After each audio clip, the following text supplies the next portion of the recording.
मासिक धर्म के दौरान कौन से कार्य नहीं करने चाहिए। दोस्तों, एक बार माता लक्ष्मी और भगवान विष्णु क्षीर सागर में शेषनाग की सैया पर विश्राम कर रहे होते हैं। तभी देवी लक्ष्मी भगवान विष्णु से पूछती हैं, हे प्रभु, आज मेरे मन में एक शंका उत्पन्न हो रही है। केवल आप ही मेरी इस शंका का समाधान कर सकते हैं।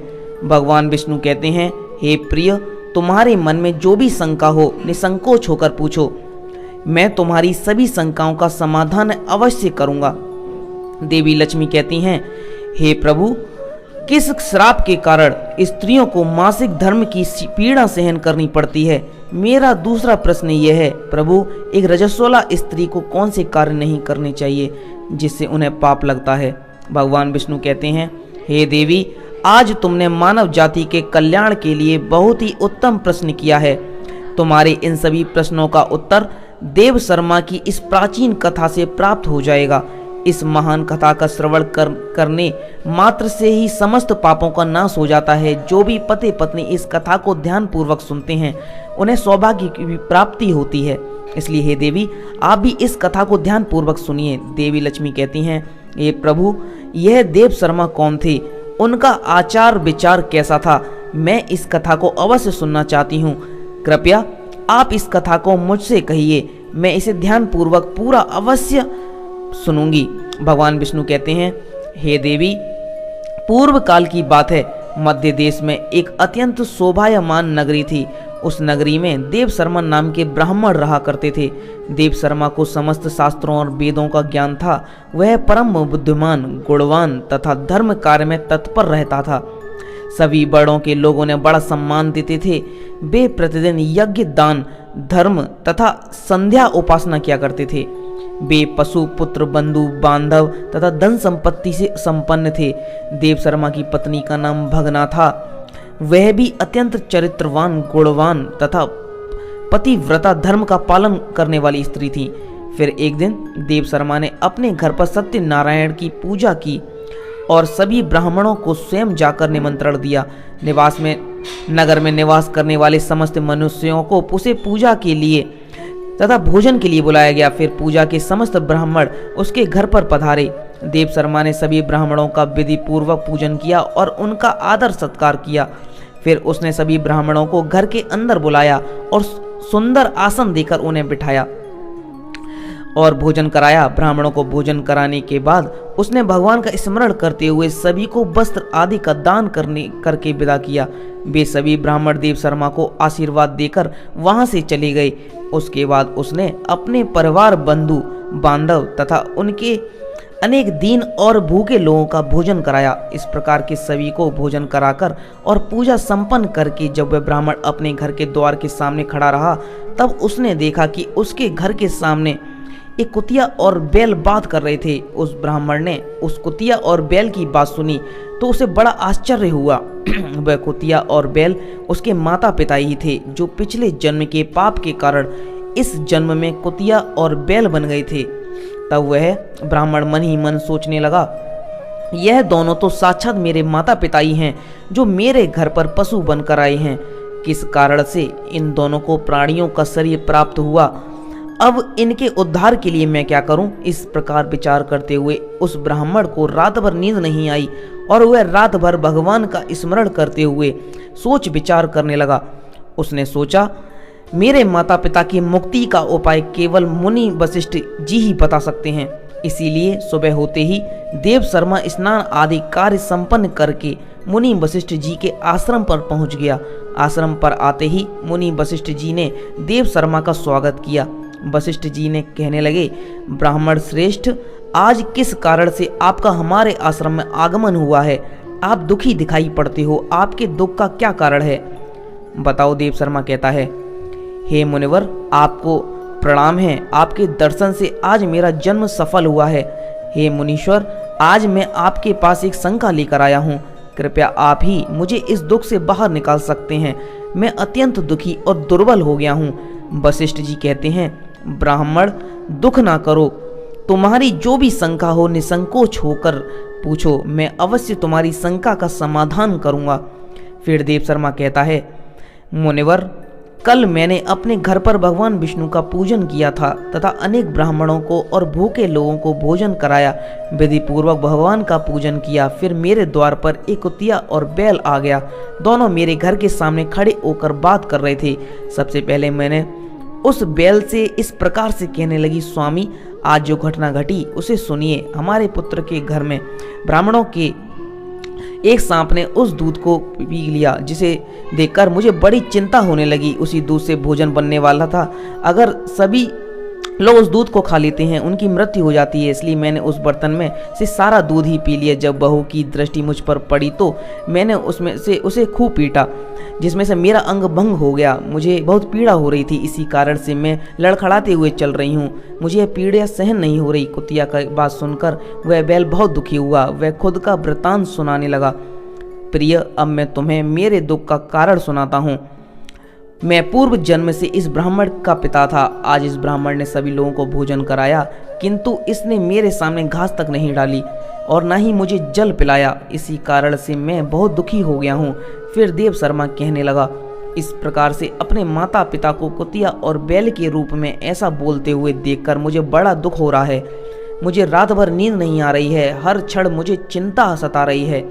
मैंने कभी भी कोई पाप नहीं किया है, हमेशा धर्म के कार्य किए हैं, फिर भी मेरे माता पिता को ऐसे कष्ट झेलने पड़ रहे हैं। इसी कारण से आज मैं आपके पास आया हूँ। कृपया आप अपनी योग शक्ति से पता करके मुझे बताइए, किस कारण से मेरे माता पिता की ऐसी दुर्दशा हुई है।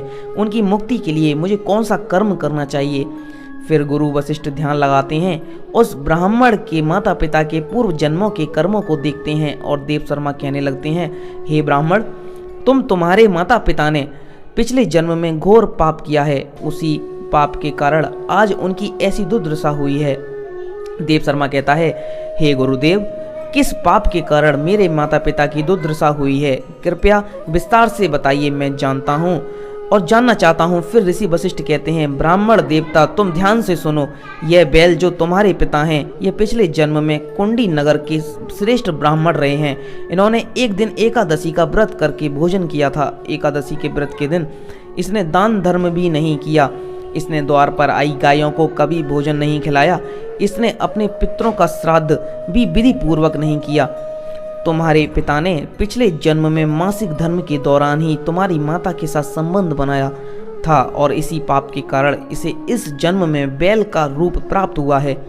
अब तुम्हारी माता के बारे में सुनो। तुम्हारी माता ने रजस्वला होते हुए भी भोजन बनाया।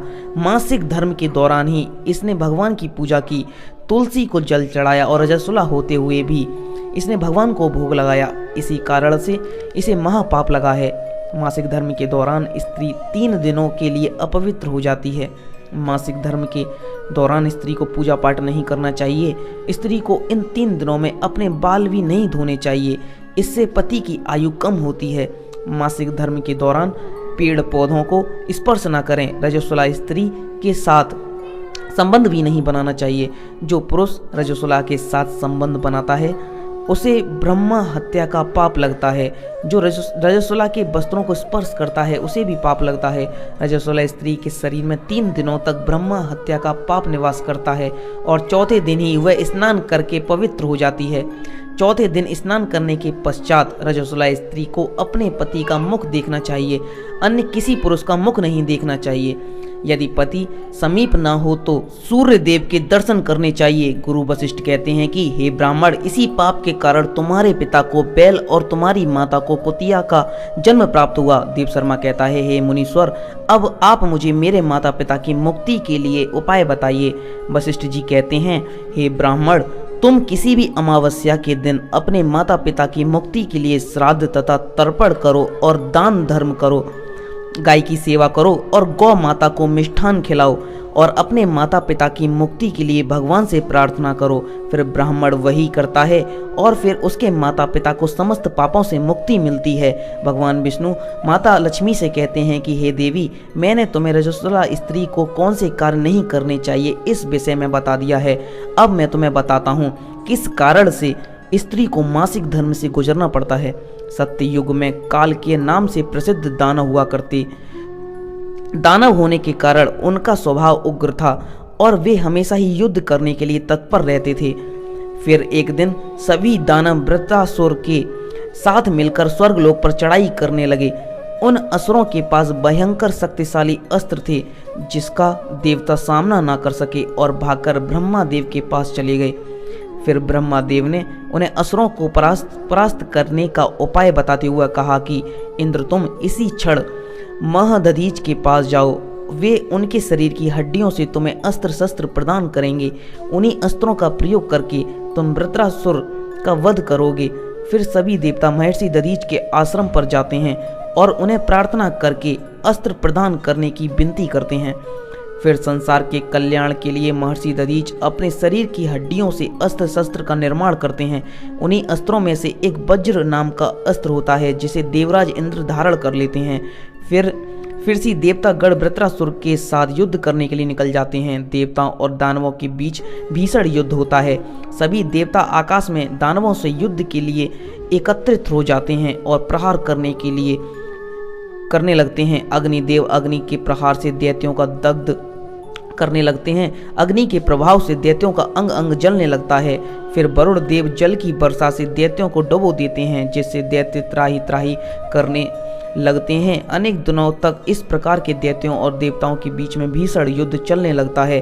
फिर देवराज और इंद्र वृत्रासुर आमने सामने आ जाते हैं। दोनों के बीच भीषण युद्ध होता है और फिर देवराज इंद्र अपने वज्र का प्रहार करके वृत्रासुर को मार डालते हैं। उस दानव वृत्रासुर की मृत्यु होते ही उसके शरीर से ब्रह्मा हत्या बाहर निकलती है और इंद्र का पीछा करने लगती है।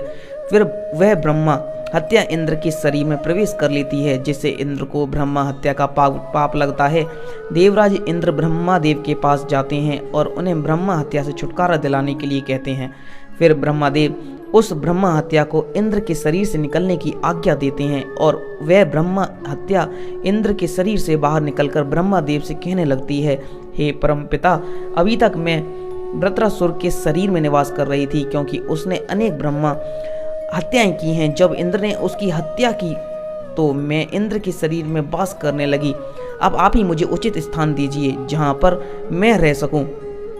फिर ब्रह्मादेव कहते हैं, हे ब्रह्म हत्या मैं तुम्हें उचित स्थान देता हूँ। फिर ब्रह्मदेव ब्रह्मा हत्या के 4 भाग किए और कहा कि हे ब्रह्मा हत्या, तुम्हारा 1/4 भाग अग्नि के भीतर रहेगा। जो भी मनुष्य अग्नि को आहुति नहीं देगा तुम उसके शरीर में प्रवेश कर लेना। तुम्हारा दूसरा 1/4 भाग जल के भीतर रहेगा। जो भी जल में थूकेगा अथवा मल मूत्र का त्याग करेगा तुम उसके शरीर में प्रवेश करोगी। फिर तीसरा 1/4 भाई पेड़ और वृक्षों के भीतर रहेगा। जो भी मनुष्य अकारण ही वृक्षों को काटेगा उसे ही ब्रह्म हत्या का पाप लगेगा। फिर ब्रह्मदेव ने अप्सराओं को बुलाया और कहा, हे अप्सराओं, इस ब्रह्म हत्या का 1/4 भाग तुम ग्रहण करो।